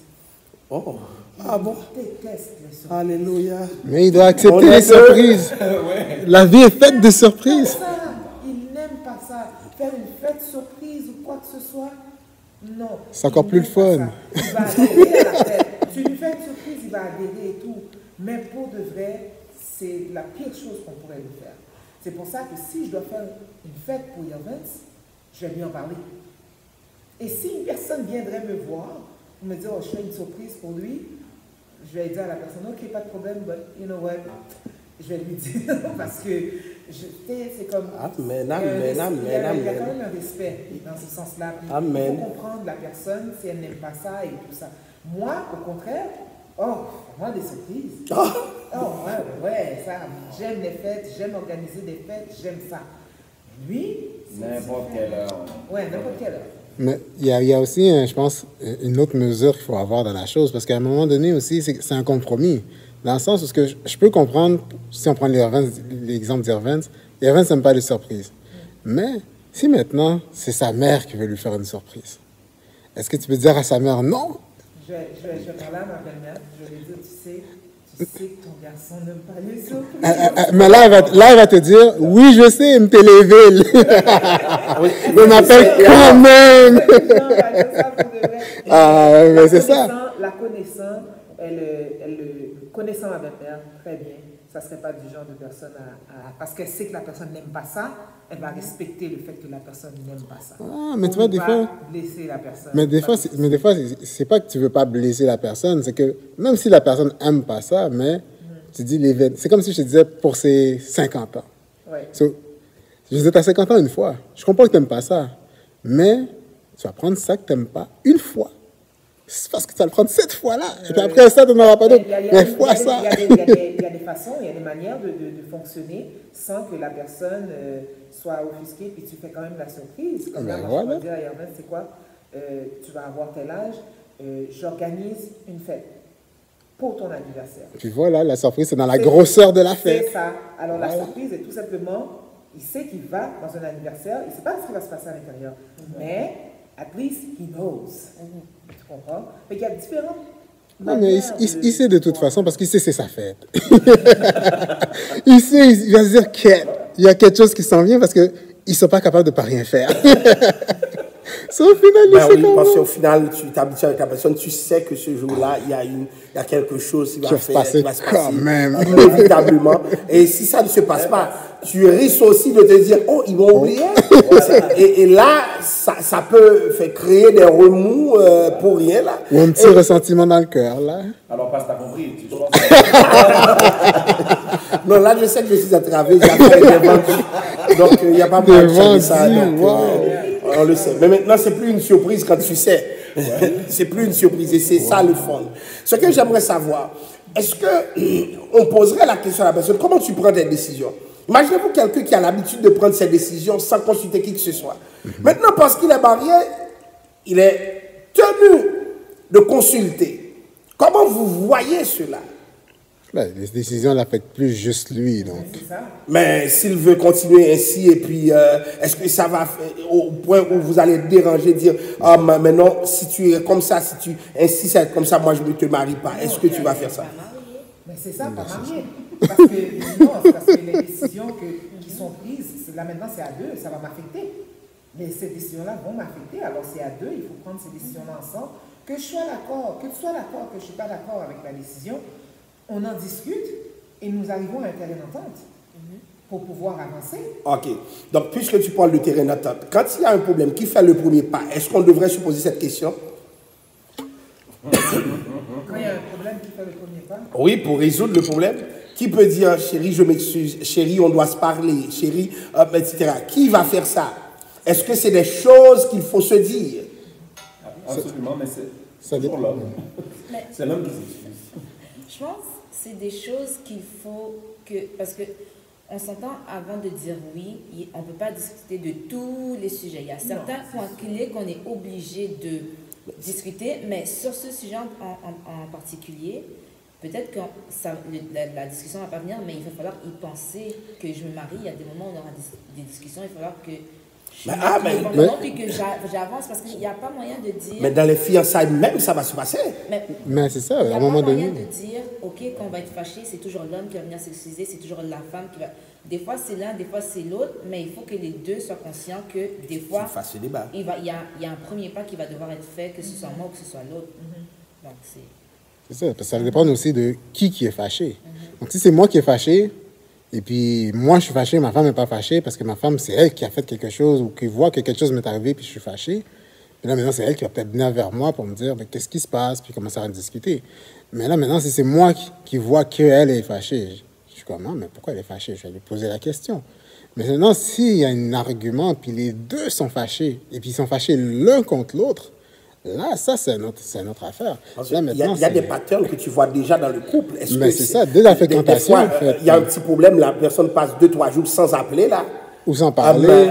Dans quel couple tu t'embarques? Où est-ce que ça s'en va? C'est des questions qu'il faut certainement se poser. C'est ça, mais c'est une dynamique que tu vas voir. Parce qu'à un moment donné, les désagréments, surtout quand vous ne vous connaissez même pas encore, donc c'est sûr que très probablement, il y a plus de chances que justement, il y a des désagréments ou un problème qui survient à ce moment-là au départ. Puis c'est au fur et à mesure, tu vas voir, elle, finalement, quand elle est fâchée, je vois qu'elle réagit comme ça, je vais être capable de peut-être passer par ce chemin-là à la place pour lui parler. Tu vas avoir justement une sorte d'historique de chicane, si on veut. Et puis là, maintenant, tu vas pouvoir te baser là-dessus pour voir, justement, c'est comme ça que je dois régler le problème. Parce qu'à un moment donné aussi, ça va dépendre aussi un peu de la maturité des personnes. Donc là, maintenant, dépendamment de la chicane, tu es comme, attends une minute, on est en train de se chicaner pour ça? Et puis là, tu es comme, OK, non, faut que j'aille lui parler parce que ça fait 2 jours qu'elle ne me parle plus, puis je suis comme, parce que j'ai pas mis ma brosse à dents dans de la tasse. Je suis comme, mais non, c'est pas possible. T'as appuyé au milieu de la pâte à dents au lieu d'appuyer au bord à la fin. T'es comme, mais non. Ça dépend de la maturité de chaque personne. Puis généralement, la personne qui est plus mature va... Bon, je dis ça comme ça, là, c'est rationnel, mon affaire, là. Qui va faire le premier pas, et puis qui va lui dire, écoute, ou bien la personne qui va s'être calmée le premier, par exemple, qui va faire comme, bon, tu sais, là, je l'aime, je ne peux pas continuer comme ça, là. Ça fait 2 jours que je ne parle pas, là. C'est comme... Ouais. C'est pas une ambiance que je veux chez moi, là. À un moment donné, c'est ça. Il faut aussi penser que des fois, tu as raison, mais tu vas quand même faire le premier pas. Donc, c'est pas parce que c'est l'autre qui avait tort que c'est elle qui doit venir s'excuser. Des fois, c'est toi qui vas devoir engager la conversation. Mais je pense que c'est toute personne, tu parles de maturité, toute personne mature. Il n'y a rien dans la vie qui est facile parce que j'ai raison, c'est lui qui doit venir sur moi. Non. Des fois, toi aussi, comme... soit agir en adulte, puis vas-y, on fait la conversation.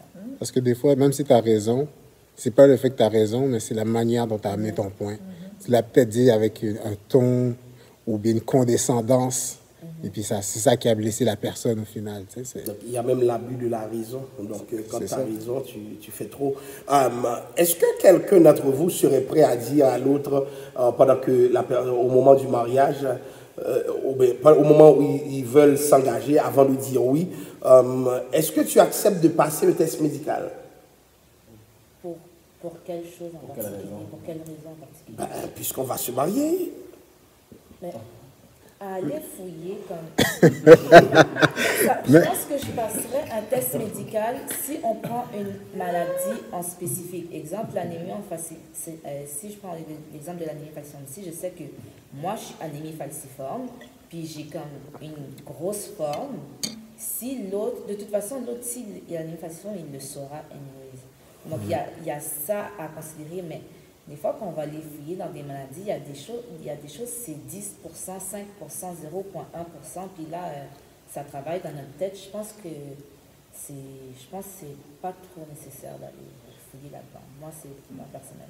Mais tu vois, il y a aussi le fait, OK, là maintenant, ça dépend aussi pour quelle raison, pasteur, tu dis qu'il faudrait faire des tests médicaux. Est-ce que c'est parce que cette personne-là, elle a eu plein de relations avant toi, là, tu as peur qu'elle ait quelque chose ou une maladie? Tu sais, c'est quelque chose que, cette personne-là devrait te dire, ou si elle est honnête avec toi et tout. Et puis, aussi, si on parle d'un domaine chrétien, ben, il ne s'est rien passé avant le mariage, quoi. Il y a ça aussi. Parce que, tu sais, je veux dire, à un moment donné, je pense que c'est un peu la raison pour laquelle tout le monde, la Bible véhicule ce message-là aussi, pas de relation avec le mariage et tout, c'est que au final, si tu te gardes pur, il y a des maladies que tu ne peux pas avoir, il y a des choses, il y a des situations dans lesquelles tu ne vas pas tomber, il y a des craintes que tu n'auras pas aussi. Donc, c'est une des raisons aussi qui rend ça important. Donc, là, maintenant, si tu sais que tu as un bagage, ben là, maintenant, tu as une responsabilité vis-à-vis de l'autre personne de faire les démarches pour t'assurer que en fréquentant cette personne-là, tu ne la compromets pas ou bien tu lui transmets pas quelque chose comme une maladie ou peu importe. J'ai eu une collègue qui a fait un accident, genre. Puis, qu'est-ce qui s'est passé? À cause de l'accident, le monsieur lui a dit, il te faut, comment on appelle ça? Il te faut un examen. Et la fille n'a jamais voulu faire d'examen. Et le monsieur n'a jamais voulu s'engager. Quand la fille voyait que ça traînait trop, qu'elle n'avait pas de proposition, à un moment donné, elle l'a affronté pour dire, mais je ne te comprends pas. Elle a dit, oui, mais moi-même, je veux que tu aies un examen. La fille s'est sentie dévalorisée. Et puis, elle a laissé le gars. Mais qu'est-ce qui s'est passé 2-3 mois plus tard? Ce gars que tout le monde interpellait ou disait que t'as mal fait. Maintenant, les gens ont vu que la fille est devenue presque folle parce qu'elle a eu des complications liées à son accident. Est-ce qu'il n'y a pas des cas qui demandent certaines choses? Maintenant, la question qu'on devrait se poser sur la table, c'est par rapport à l'amour. Jusqu'où va l'amour? Jusqu'où on est prêt à s'engager pour quelqu'un qu'on aime? Jusqu'où on se tiendra debout? Qu'est-ce qui peut être un obstacle réel à l'amour? Quand on dit qu'on aime, ça veut dire quoi? Est-ce qu'on aimait? J'ai vu des gens qui sont mariés avec des handicapés, qui n'ont pas leurs pieds, qui n'ont pas leurs mains, qui ne peuvent pas aller sur comment dirais-je, qui ne peuvent pas être mobiles de façon normale. Et ces gens aiment très sérieusement. Est-ce qu'on ne devrait pas se dire aussi, le vrai amour est toujours sacrifice?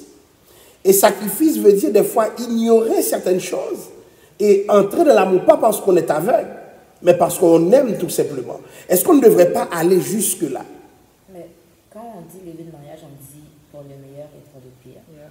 Mais il y a toi aussi que tu sais qu'est-ce que tu peux supporter ou pas, dans le sens qu'il y a une différence entre je suis mariée avec quelqu'un depuis 20 ans et puis tout d'un coup elle perd une main, elle est paralysée, ou je vais me marier avec quelqu'un qui est paralysé déjà. Si toi tu sais que c'est un sacrifice puis que tu comprends les conséquences de te marier avec quelqu'un qui est paralysé, il y a une différence entre ça et se marier avec quelqu'un qui n'avait aucun problème de santé et qui développe des problèmes de santé plus tard. Donc, il y a ça, ces deux aspects, mais je pense que les personnes ne prennent pas au sérieux pour le meilleur et pour le pire. Il y a avoir des bons moments, il y a avoir des mauvais moments. Et tu as dit que tu te maries pour la vie, c'est pas parce que la personne a une petite affaire que maintenant, j'avais plus. T'avais dit des vœux de mariage. Ça, c'est moi. C'est des choses qu'il faut se poser, mais je pense que ce sujet attaque toute la conception de l'amour, parce que quand on sait dans quoi on embarque, on peut se dire, ça, je peux supporter ça. Voilà. Il y a des gens qui peuvent supporter quelqu'un de mesquin, il y a des gens qui peuvent supporter quelqu'un de matérialiste. C'est un problème pour quelqu'un d'autre, mais ce n'est pas un problème pour eux. Il y a des gens qui ne peuvent pas supporter quelqu'un de trop sérieux, qui ne peut pas rire. Hein? Oui, mais, pasteur, ces personnes-là qui ne peuvent pas supporter, l'exemple que tu as pris, quelqu'un qui ne peut pas rire. Mais c'est parce que la personne ne rit pas depuis le début de la fréquentation. Tu vas le voir tout de suite. Exact. À un moment donné, c'est que quand tu fréquentes quelqu'un, je dis pas qu'il faut donner toute l'information le premier soir. Là, tu t'assois pendant 2 heures, chaque personne parle à tour de rôle puis dit tout sur elle. C'est pas comme ça que ça marche. Ça va faire fuir l'autre personne. Faut que tu gardes un mystère, faut que tu entretiennes la chose. Mais à un moment donné, sur une longue période de fréquentation, c'est l'honnêteté qui arrive, parce qu'à un moment donné, c'est ça que tu développes. C'est que tu veux connaître la personne et puis tu veux que l'autre personne te connaisse, mais ce que vous allez vous dire pour vous connaître, c'est la vérité. Si maintenant tu bases ta relation sur un mensonge pour dire, ben, j'ai pas cette maladie-là, je suis en santé, je suis en pleine forme, et puis après ça, là maintenant, la personne pense ça, et puis c'est pas vrai plus tard, c'est déjà un mauvais début.